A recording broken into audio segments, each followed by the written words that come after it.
In 1940, Hitler's armies drove through Europe. Only Britain held out against their assault. But the Nazis had a covert plan to undermine the British defenses.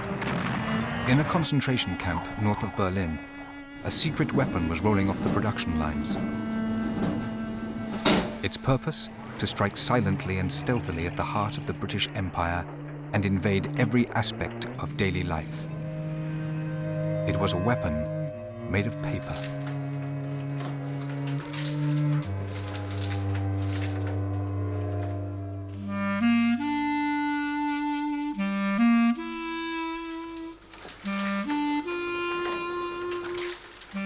At the height of World War II, the Nazis pulled off the greatest currency forgery in history, producing the equivalent today of over £3 billion.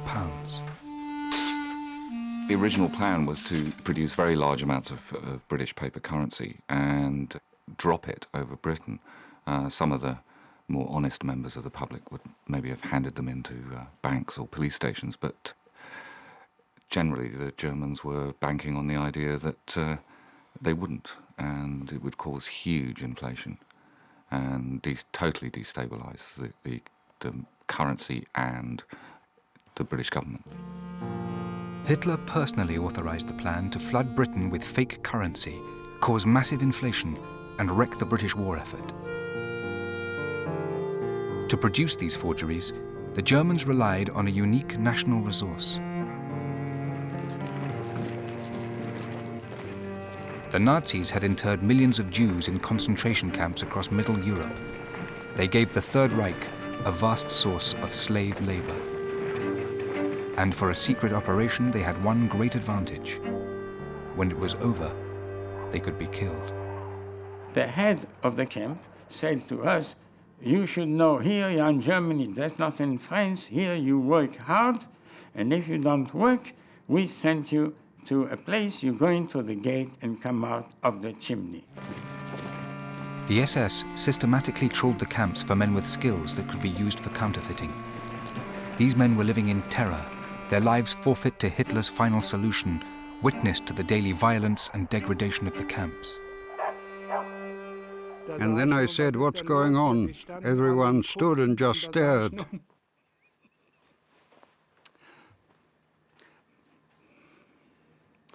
I saw my father lying on the ground, drenched in blood. He had been in the next row and everyone was pushing from behind, and in the front they were beating. And one SS man had hit him in such a way on the head so that the head cracked open and he was lying, streaming with blood. In any event, he was dead, and I was really shaken by it. I just wanted to run into the wires, the electric wires.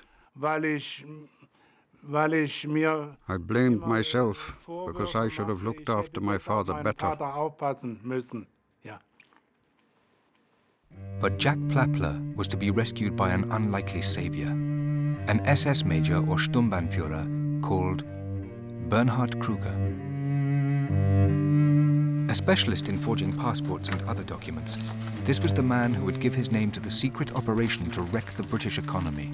He would recruit the workers and direct every aspect of their labor. He would be their keeper and, if necessary, their executioner.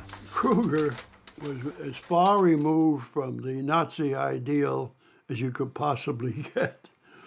He was about 5'8", receding hairline, a little pudgy. Certainly nothing like the idealized, blonde, blue-eyed, 6-foot Nazi hero.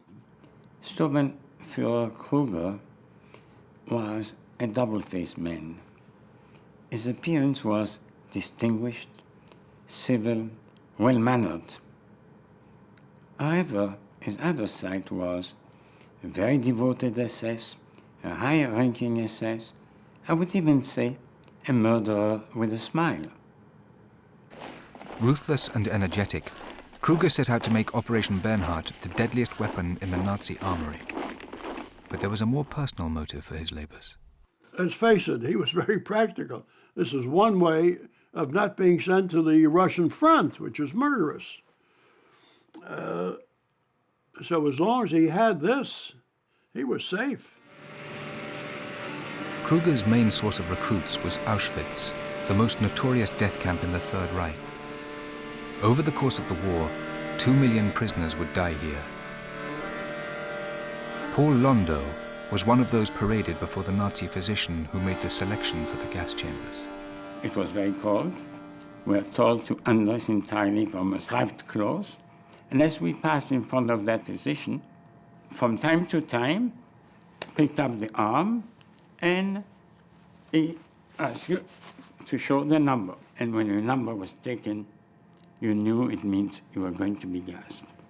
That day, fortunately, I wasn't picked.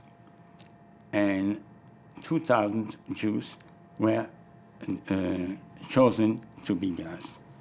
Just 2 days later, Kruger arrived at Auschwitz and recruited Paul Londo with 54 other Jewish prisoners for a secret mission.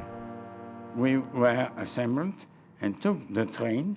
Destination we didn't know. They didn't advise us in advance where we were going to. We were taken to a concentration camp called Sachsenhausen, some 6 kilometers outside of Berlin. Sachsenhausen was to be the production center of Operation Bernhard. Among the 140 prisoners who eventually worked here were 4 men who survived to tell a story never meant to be told. Hans Walter, professional cyclist and engineer, chosen for his metalworking skills and excellent eyesight. Abraham Krakowski, clerk, arrested with his fiancée and chosen by Kruger for his accountancy skills. Paul Londo, a furrier before the war, he led the Germans to believe he was a carpenter. And Jack Plappler, painter and decorator, chosen for his practical abilities. Suddenly an SS officer approached, a major with 4 stars. He shouted, "So, where have my Jews been?" His Jews. His Jews. That was us, the ones he had chosen. Sachsenhausen was a labor camp for political prisoners, homosexuals, gypsies, and Jews. Here, some 30,000 prisoners were forced to work for the Reich on the premise that work makes you free. But very few would leave Sachsenhausen alive. Sachsenhausen was planned by an SS architect who tried to incorporate the ideology of concentration camps into the design. One modern feature was the system of total control. From one point, a single machine gun was supposed to be able to control the entire 68 barracks of the camp. This was, as we say, the geometry of terror.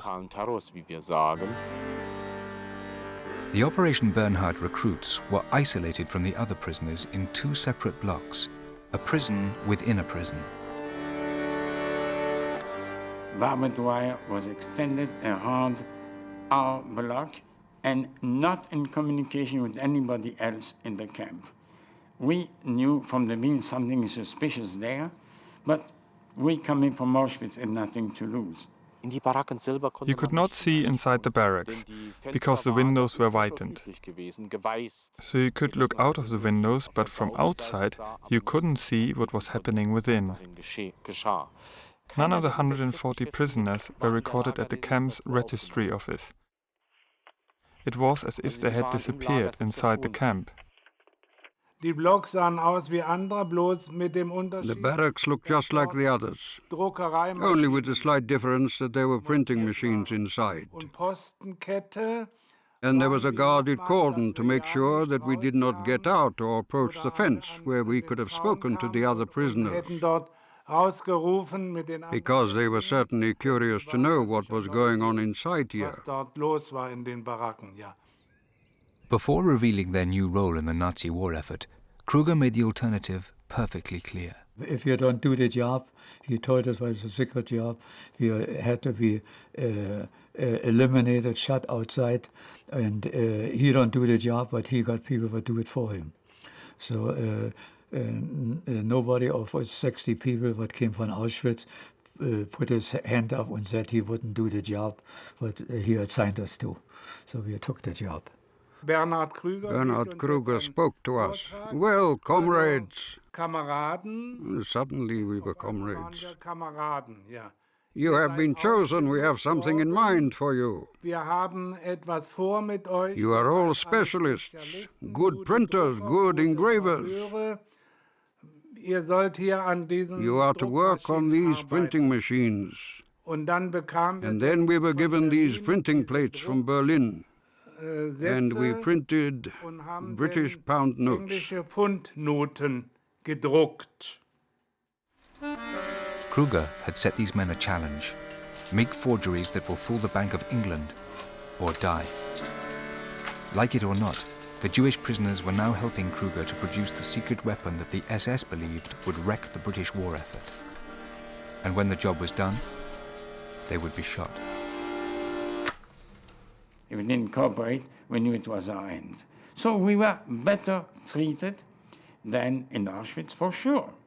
But we are still in a concentration camp, and we knew as long as they need us, they might treat us almost normally. But God forbid if they don't need us anymore. Frightened? Listen, we were used to it. We got used to it. Whatever will be, will be.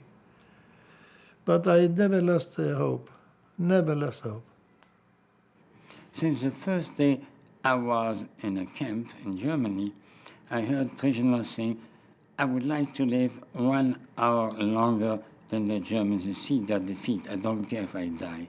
And as time went on, it became also my leitmotiv, my thinking. Let's survive them. Even for a short time. I'm sorry. You see, when I say it, I live it. So,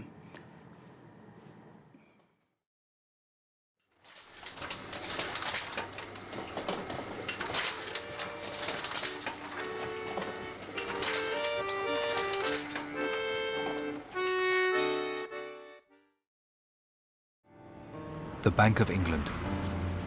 This massive fortress in the heart of London has financed Britain's wars for 300 years. In 1942, Hitler made it a prime target, not for bombs, but for a silent weapon that would infiltrate the vaults by stealth and destroy the credibility of the British pound. At Sachsenhausen concentration camp north of Berlin, just 30 Jewish prisoners were initially employed on the project. Isolated from the rest of the camp by barbed wire, their task was to forge pound notes good enough to fool the experts at the Bank of England.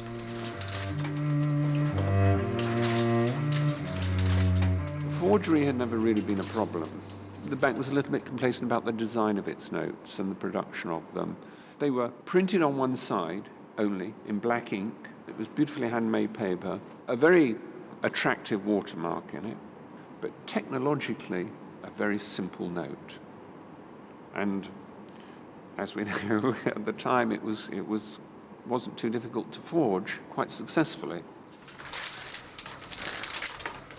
The first problem was the paper. The British pound was made from rags, pulped and shredded to produce a paper that still had a slight texture of cloth. The Germans started using new linen, whereas the British, for the genuine notes, were using old rags from a variety of sources, including odd things like corset cuttings and all sorts of things. The paper looked right initially, but it didn't feel right. Tests to replicate the British paper were conducted at the famous Hanne Müller paper mill near Hanover. Here, SS guards sealed off an entire wing to protect their secret. They collected together all the rags they had, the new linen, and sent it out to local factories where they were used for sort of industrial wipes and cleaning. Then they were brought back to the mill and washed and cleaned, much as the British would have done it. And this produced fibre of the right sort of quality and character. when we took it in our hand, you could feel the difference, and we were trained for that, that the sounding of the paper was like paper and not like a rag which the British pounds were supposed to be. Another problem was the watermark, formed by laying a wired pattern on top of the wet pulp. Watermarking is a very complex science because paper shrinks as it dries. It is a wet process. So you have to make your watermark slightly bigger. You have to beat the fibre so that it will shrink at a particular rate to a particular point.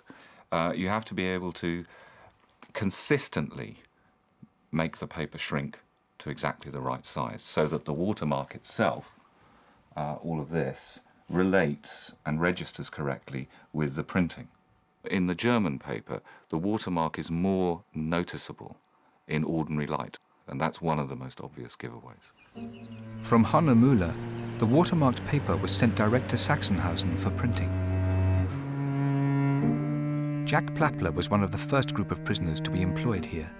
Ich musste Stunden stehen an dieser. I had to stand and stand by these machines for hours and hours to check that the serial numbers were printed in the right order and were not duplicated. We didn't talk when we were working because we had to keep our eyes on the printing. We had to concentrate. Wir mussten ja sehr gut aufpassen. That was all we ever did. We just stood there the whole time. And there always was the noise of the machinery. Wie pop, pop, pop, pop, pop, wie das immer geht. To improve the workmanship, Kruger scoured the camps for illustrators and designers. One he found was the artist Peter Edel, who varied his work on the fake pounds by making secret sketches of his fellow inmates hidden from the SS guards and preserved throughout the war. I was very lucky that my best friend was Peter Edel. He was a big painter for his young years. He had very high grading under artist. And he made hundreds of pictures in a concentration camp from his prison bodies. And here's a picture from me. Looks like a cartoon picture, how I stay under cold water in our shower room on December the 7th, and then up on the top it shows how my dream was always bicycle racing. Artists such as Peter Edel worked directly on the printing plates to improve the fine detail. The delicate imagery of Britannia needed constant attention. The only figurative engraving was Britannia. Britannia was not there, funnily enough, originally as an anti-forgery device, but she became one. The eyes of Britannia were particularly bad, and I don't know quite why they got that so wrong. Britannia was the most difficult thing to print. We were told to use a pin, which we were given, to make believe they were attached together, and making pinholes on top left was the best way to hide imperfections in our printing. One of the reasons for having the raw portrait on our notes today is that it's more difficult for a forger to reproduce a face. To improve the quality of the forgeries, Kruger brought in a professional crook. Solly Smolanoff, a Russian Jew, had been convicted of forging British pound notes before the war. I remember the day when Solly came to our workshop. Bernhard Kruger introduced him to us very short but very strict. Kruger was so pleased to have Solly working for him that he said, "That man here, I take my hat off to him. He is the master counterfeiter." And Solly was a little guard. He was shown British pounds right away, and he was amazed how good a job we do. And we looked at him like he was really the governor of the Bank of England, and he knew exactly how they should look like. When he came into their midst, they had very mixed feelings. Don't forget, these were essentially a bunch of middle-class Jews. And here was an out-and-out crook who'd done time in penitentiaries and was a well-known international counterfeiter. He was, in fact, a criminal who had done the same work as we do, but we are not criminals. We did it for the German state and under duress. The printing was a bit of a problem for the Germans because initially they were doing it almost in laboratory conditions. And it was only when the actual forgers were involved in the process and pointed out to them that printers don't actually work that way. They do leave the lids off ink cans, and oxygen gets at it, and so it behaves slightly differently. And they don't clean the plates as sparkling clean. And it was those kind of touches that actually made it right. During 1944, when the workshop was in full production, the prisoners produced over 8 million British banknotes, ranging from fivers to £100 notes. Kruger had a room full of about 50 men checking the quality of every forgery. He had original English pounds and things to look to see what is nearer to the look of the original. I had at least 20/20 vision to my bicycle racing. I saw more mistake, so he made me to a money sorter to inspect the other people's work down there. So that was my job till that end in Sachsenhausen. Little knives were given to us to try to get out the wood if we found pieces of wood in the paper which were never contained in the original British pounds. Yeah, this note is a forged one. This is right away. Because of the F and off, right away, everybody sees it's no good. You can see this is a forged note. The F on off wasn't a normal F, but the F was like this. Yeah? Yeah, this note is a forged one. The prisoners in the sorting room passed the notes from hand to hand, folding and refolding them to make them look as if they'd been in circulation for some time. Kruger was continually expanding his operation. By the end of 1944, he had 140 prisoners working in Sachsenhausen in 2 adjacent blocks. But so long as they did as he wished, Kruger was prepared to make their lives as easy as possible within the camp system. Kruger realized what a position he was in, and his only hope was to befriend the prisoners and get them to cooperate. Otherwise, they could sabotage the goddamn thing every day.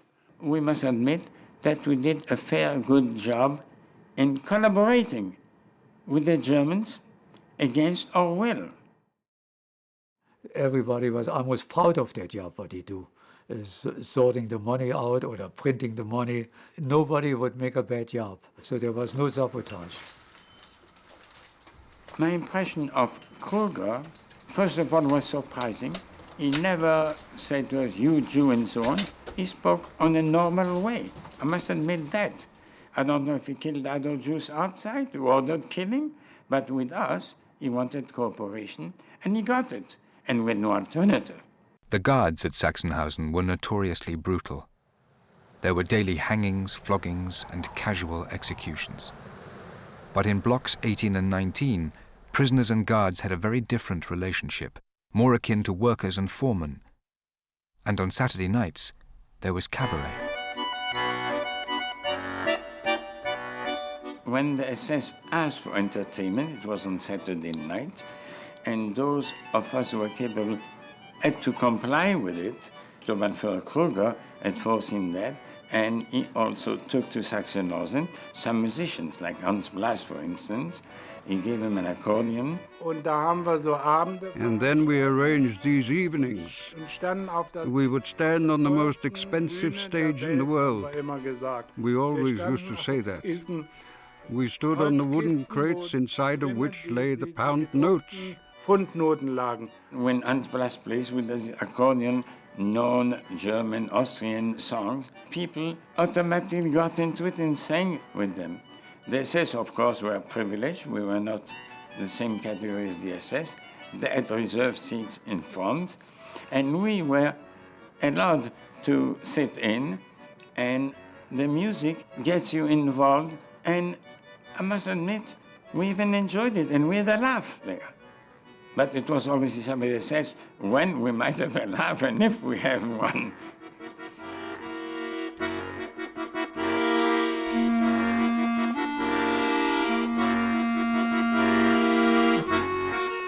But the prisoners' survival was linked with doing a good job for the fatherland. In the workshop, there was no room for slackers. Those who fell sick were taken outside and shot.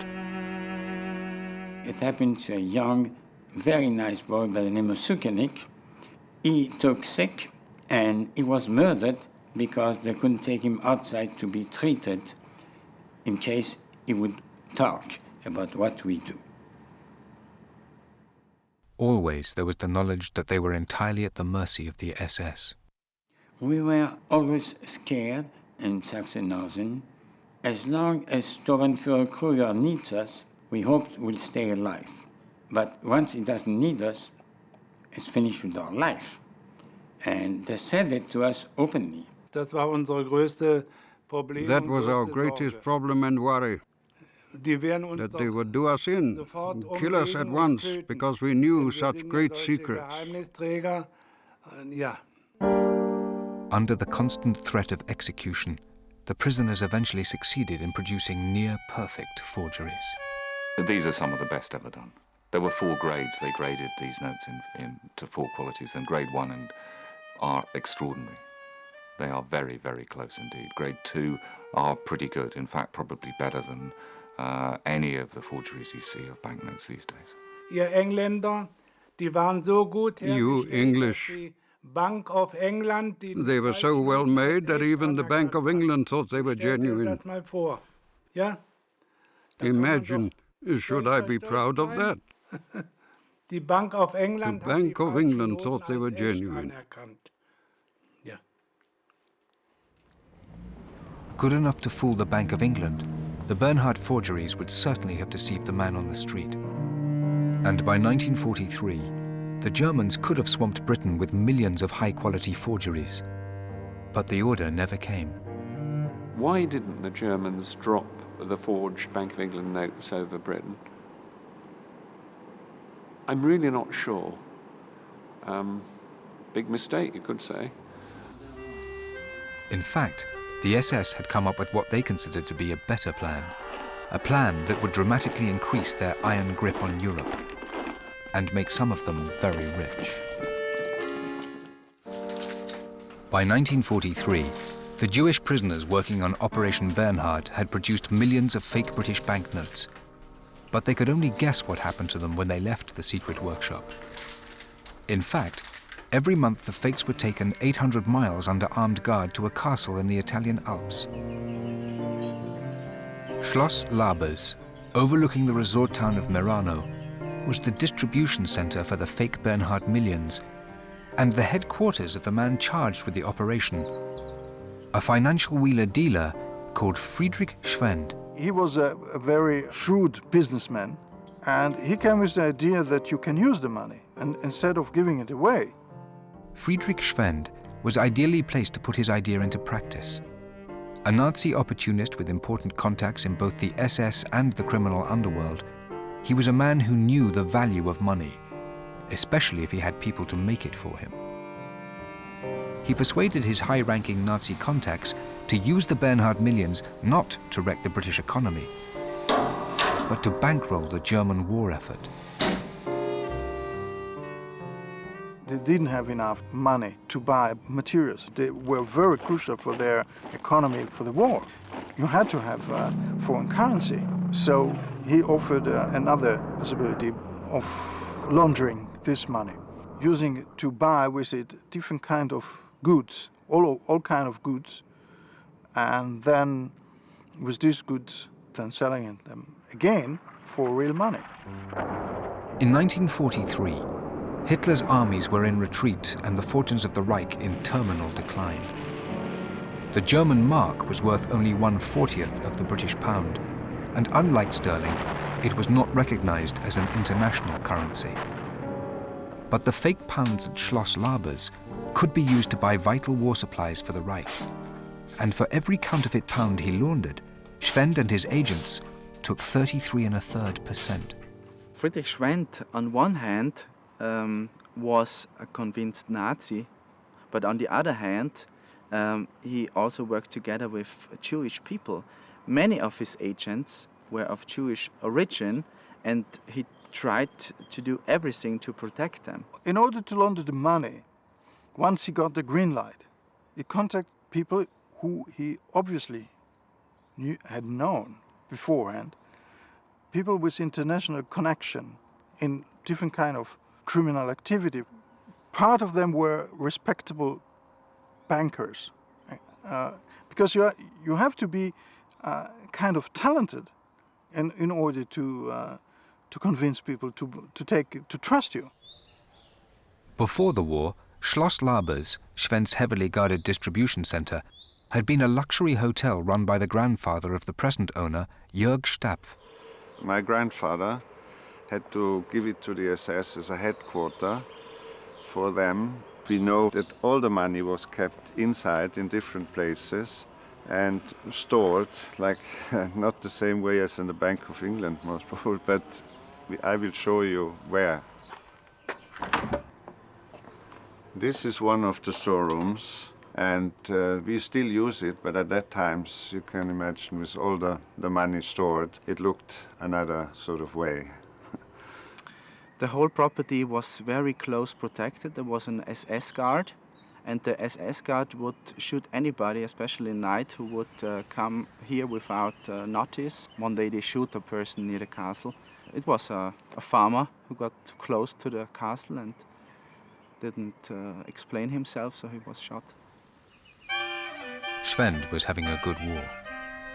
His castle stuffed with money and replenished by 1 million British banknotes a month, he was in a unique position to entertain friends, and a world removed from the source of his wealth at Sachsenhausen, where the Jewish prisoners labored to keep Schwend and his agents in the manner to which they had become accustomed. I think he was a real gambler. He was an agent, a typical agent and a gambler in one person. He was certainly a playboy. He always had the need of money and was interested in nice girls. They chose the best rooms, of course. They had their own carpets and their own pictures. We don't know where they got them from, and nothing stayed here. They left with all. Schwend was a man who liked very much life. He had his own horse or 2 horses here. While management enjoyed the profits, life on the production line was less comfortable. We had no breakfast. We didn't stop for lunch. I think we had some colored water, which we called jus de chaussette in French, socks juice. We got 1 loaf between 5 people. On special occasions or on Hitler's birthday, it was between 4 men. They cut the bread in half, and then like this. So we got a quarter of a loaf of bread. Otherwise, we always got turnip soup when we had finished work. It stank like a pigsty from a long way off. That was the kind of soup we got. Despite these conditions, the prisoners continued the flow of fake banknotes to Schloss Labers. They were now being used to finance SS terrorism and intelligence gathering throughout the world. One agent alone was paid £1.5 million in Bernhard currency for vital information about Allied war plans. And in 1943, it funded the rescue of the overthrown dictator Mussolini, helping prolong the war in Italy by 18 months. He was imprisoned, and the Germans were interested in setting him free. So they had a problem. He was hidden, and they had to locate him. So with the help of this money, of the faked British pounds, they were able to bribe various Italian officials or police person or whatever, and in this way they could locate him. Schloss Labers became the Nazi Bank of England. But as Schwend and his network distributed their fakes around the world, the real Bank of England made a startling discovery. Even as late as the 1940s, every note issued by the bank was recorded in vast leather-bound ledgers. It literally goes back centuries to the origin of the banknote, which was a receipt for coin. Somebody came in, made a deposit of coin, were given a receipt in the form of a note, a promissory note. I promise to pay Mr. XYZ or bearer the sum of, and then the amount, and that was handed back to them. The numbers were entered in the ledger as a liability on the bank. It was during this archaic process that a clerk spotted in a bundle of returned notes one that had already been marked in the ledger as paid off. So either the one that had been paid before was a forgery, or this one was a forgery. And it turned out to be this one. And the principal of the office, on seeing this note, described it as the most dangerous he'd ever seen. I think people understand that money is important during life, but it's also equally can be a matter of life and death during wartime. In the 1790s, the British forged the French Revolutionary money, and it was incredibly effective. By, I think, 1795, it was 13,500% inflation. So much so that they just withdrew the currency and burnt it in the streets. Big bonfires in the centre of Paris. To avoid panic, the bank kept their discovery a secret. It was announced that to counteract the effects of the black market, no new notes above £5 would be printed. But for the rest of the war, those in the know were in fear that millions of forged banknotes would suddenly appear on the streets of Britain. Meanwhile, at Schloss Labers, it was business as usual. But by 1944, the SS knew the war was lost. This could be fatal for the forgers of Sachsenhausen. The Russians were coming from the east towards Berlin, the Americans were coming from the west, and we wondered about our destiny. We were told that we would be killed at the end, in no uncertain terms. In January 1945, with the Germans close to surrender, Bernhard Kruger was ordered to cease production and quit Sachsenhausen.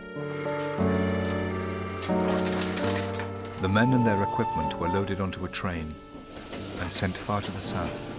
The relationship SS and us was not the same anymore. I think on their side, they were wondering about the turn the war will take. And we, on the other hand, were just as anxious, not knowing if they're going to kill us or not. I was learned one thing: don't believe in anything what they say. You see it. You see it. And we went off, far, far away to Mauthausen, in Austria. It was generally known that Mauthausen was also called Murderhausen. And the camp commandant of Mauthausen did not want to take us at all. The camp was full, but eventually special quarters were made available for them. Hans Walter entered with his artist friend Peter Edel, who had continued to chronicle their journey in his sketchbook. He said, look at the closet, full of blood.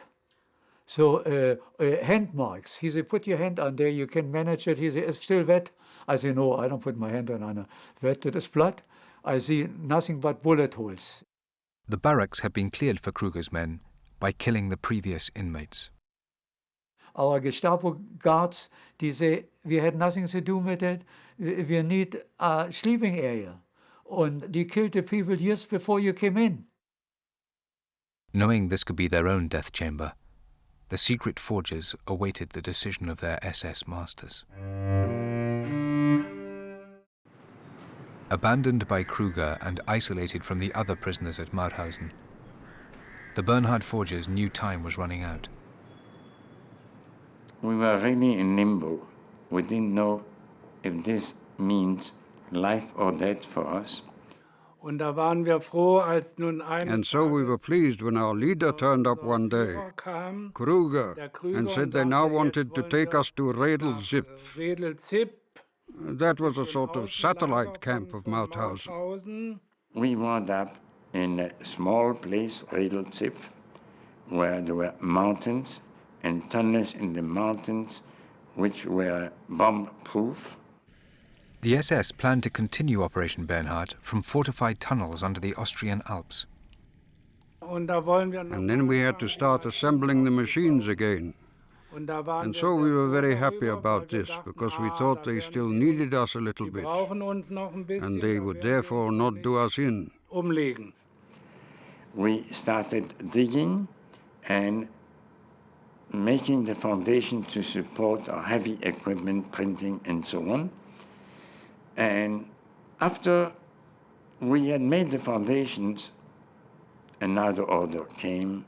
Apparently, the war was turning sour, and the Germans had decided to put an end to our lives.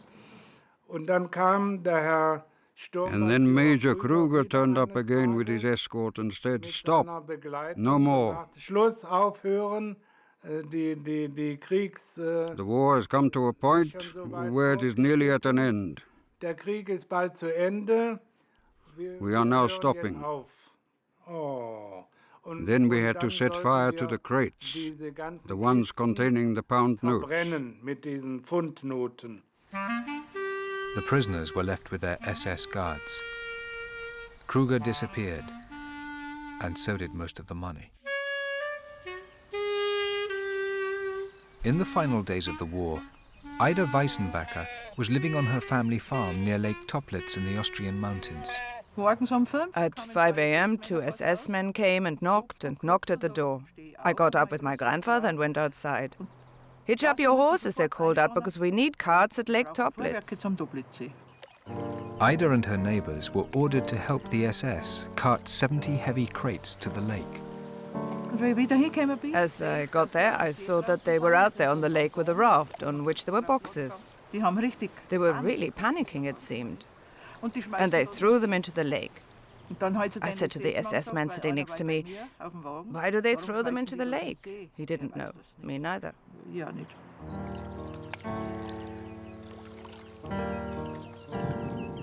Meanwhile, the prisoners were moved to yet another camp.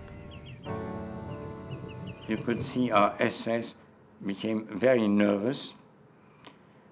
They decided that they're going to evacuate us from Redl-Zipf and told us we'll go by truck, but we have only one truck at our disposal. So divide yourself in 3 groups, and the truck will make 3 trips back and forth to Ebensee, your new destination. We go without equipment. The truck carried the first 2 groups to Ebensee, a concentration camp deep in the Austrian mountains where thousands had been worked to death. This was to be their final destination. The order had been given to kill them all, but it stated that they must all die together, and the 3rd group had gone missing. The truck had broken down, and they were forced to march across the mountains to Ebensee. Jack Plappler was among them. Our SS Sergeant Werner said, "Don't be stupid, nothing will happen to you. We only have the order to hand you over to Ebensee concentration camp." And the local people called, "Don't go there, you will all just be shot." We felt quite good, as you can probably imagine. Back at Ebensee, the guards knew the Americans were closing in. After 2 nights in the SS barracks, and the 3rd group has not arrived, and our own SS decided to save their own skin, to be free to move around and switch their uniforms, said, "Let them in." Kruger's SS men handed groups 1 and 2 over to the guards at Ebensee and fled. We entered on May the 5th in the morning. This was a miracle because on the same day in the afternoon, the 3rd group arrived. But groups 1 and 2 were already lost among the 16,000 inmates. The guards of Group 3 decided to let their prisoners join them and make their own escape.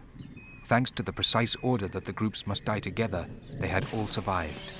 The very next day, the Americans arrived. And as it happens, the Americans actually did turn up around noon. We heard their tanks rumbling in, and from afar we could already see the white flag in the distance.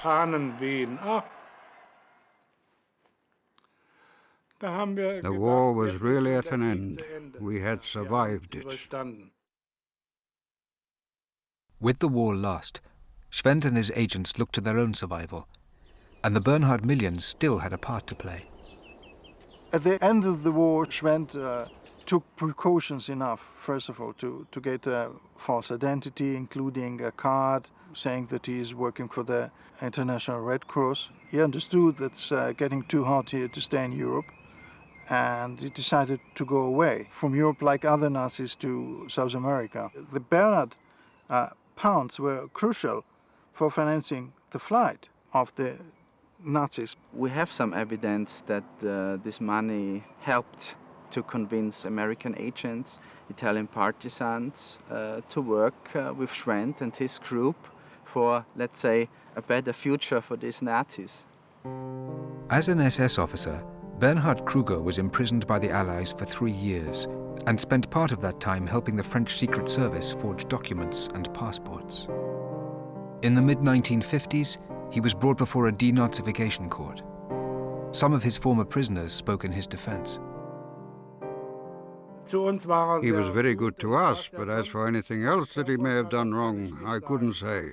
Anyway, we signed something to say he'd been nice to us.